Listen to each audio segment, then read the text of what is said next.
We like to look at courses around 50%. Because I'm a data-driven person. I like to see what statistically does 50% mean if I had exactly 50% success rate in my course.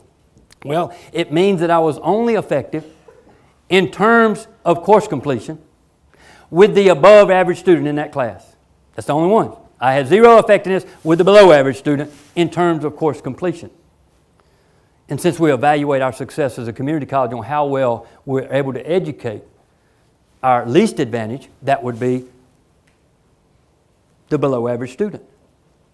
So we like looking at those. You can see how many courses had those and then how many didn't after.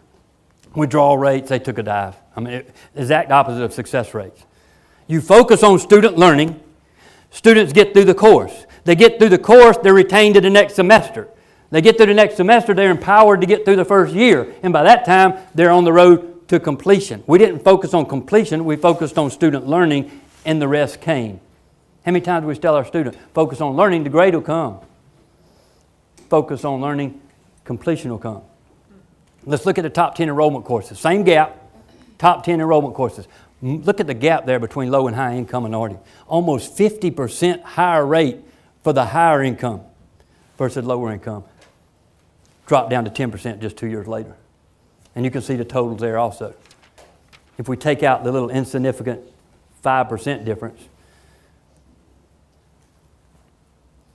So we've talked about the bigger goals. Get them through the course, get them on to retention. Our fall 12, fall 13, a year after the initiative started, 16% increase in retention. And if the business dean's anywhere in here, that's over $500,000 in tuition alone. That doesn't even include other revenue. We don't do it for the money.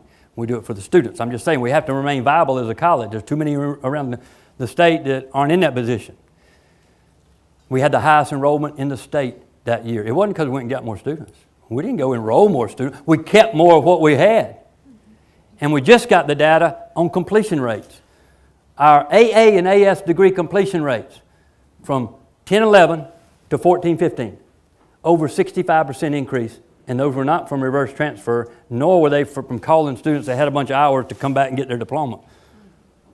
So all we're saying is at-scale implementation of a holistic approach, not just one strategy, multiple strategies.